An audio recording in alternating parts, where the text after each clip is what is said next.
everyone, and welcome to our mapping class. And for today's video, we will be talking about dance, specifically the Philippine folk dances. Here are the things that we are going to talk in this video: introduction of dance, definition of folk dance, the different examples or the popular Philippine folk dances, and lastly, the fundamental positions of arms and feet. Are you now ready to listen to me? Now, without further ado, let's get started. Dance is a performing art form consisting of purposefully selected sequences of human movement. This movement has aesthetic and symbolic value and is acknowledged as dance by performers and observers within a particular culture. So to define it simply, dance is an act of stepping or moving through a series of movements, usually in time to music. So here are the safety precautions that you need to follow or you need to do before performing. First, begin with warm-up exercises to prepare your body for more intensified movements. Second, always have cool-down exercises when the activity ends. Third, wear proper attire and comfortable footwear. Fourth, drink plenty of water to keep hydrated. Fifth, make sure the dance floor is safe. And lastly, pay attention. Listen to the instructions or procedures, especially if it is new to you. So the first question that comes into our mind is that, what is folk dance? Folk dance is defined as a popular dance which is considered a part of the tradition or custom of a particular group of people. So in our example, in a little while, you will understand the definition of folk dance. So here are the popular Philippine folk dances here in our country. First, we have the itik-itik. Second, the cariñosa. Third, we have the tinikling. Fourth, we have the singkil. And lastly, the pandango sa ilaw. I'm gonna start with itik-itik. Itik-itik is a mimetic folk dance here in our country. It is originated in the province of Surigao in Mindanao. So the itik-itik comes from the Tagalog word, for duck. So the dance that imitates the movement of a duck among rice paddies and swamp plants, such as wadding, flying, and short choppy steps. So in order for you to dance itik-itik, you can just watch a video from a YouTube. So you can search itik-itik dance. But actually, based on our definition, it is really sabotable that we need to mimic the duck.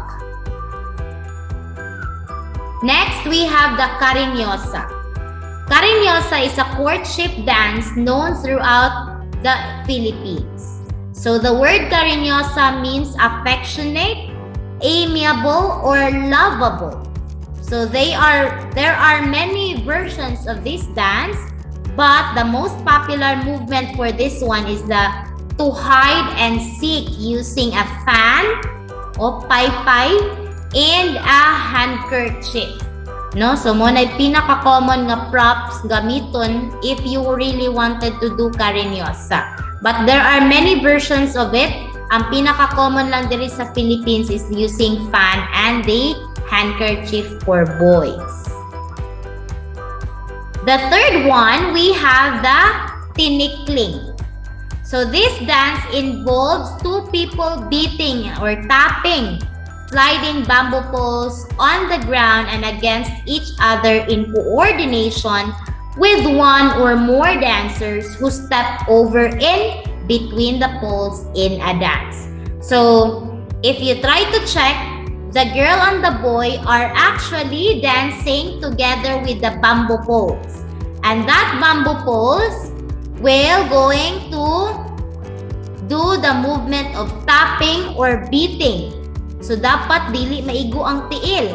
But actually, that's why it is called tinikling, because there is one bird, very popular local bird here in our country, and that is called tickling.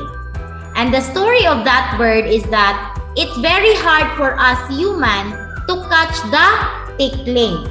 So that's why that dance is actually comes from the bird. So mean to say, bisan pag-unsaon na nimo din haghapak ng kanang kawayan nga gigamit sa duha ka lalaki, dili gid maigo imong tiil, and that is tinikling. Okay? Okay, next. We have the singkil. So, singkil is the name of a dance, and it means to entangle the feet with disturbing objects such as vines or anything in your path. So unlike with the tinikling earlier, unlike with the tinikling, the boy and the girl can perform together, together the dance, and with the singkil, only women can do the singkil. Particularly, it means royalty. Okay, it means royalty. So it is a dance, the singkil, which serve as either a conscious or unconscious advertisement to potential suitors. Okay, so that is singkil. Lastly, we have the pandango sa ilaw. This dance of lights simulates fireflies at dusk and at night.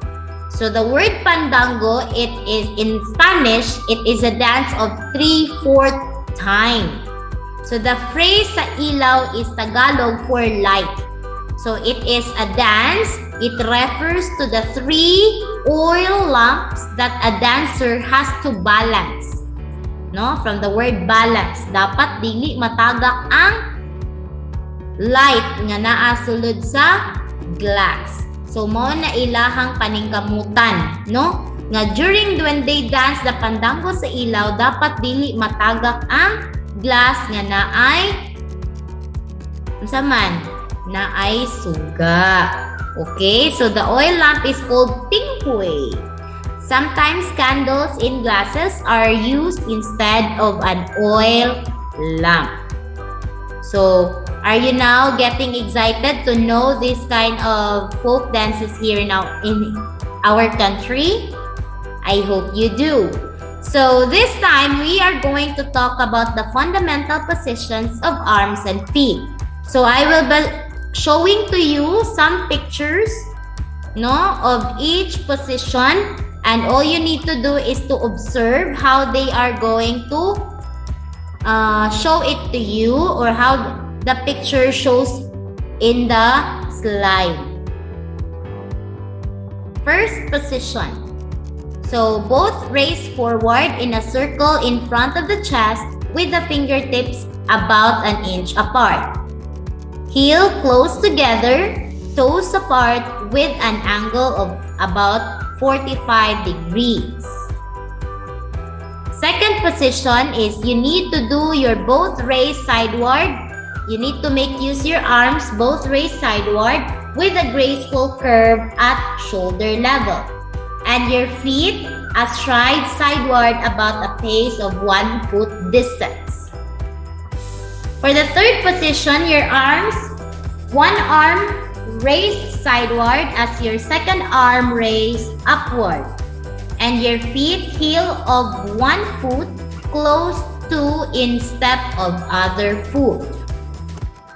Your fourth position, your arms should be one arm raised in front as in second arm raised overhead, and your feet one in front of the other foot of a pace distance. And lastly, you need to make use of your both arms raised overhead and your feet heel of front close to big toe or rear foot. So in order for you to understand, so you can just go back to the video and get familiarized with the position, because this will come out in our during our third quarterly examination. So always remember that learning folk dances can help in the preservation of the culture and traditions of various cultural groups. So specifically, this folk dances comes from different side of our country. So watching and better yet performing Philippine folk dances will help you appreciate better Philippine culture and traditions. So for a quick reminder lang, so please accomplish your performance task in MAPE, the altar decoration. You can send it to me via email or messenger. Only few submitted the picture, but then again, bahalag late. Ang importante, makasubmit lang gihapon. Anyway, we can still have it until Friday before we are going to deliberate with all your MAPE teachers from grade 1 to grade 6, the entries, no? So that's a quick reminder. And that would be all. Thank you so much for listening and have a great day, everyone. Bye, 4th graders!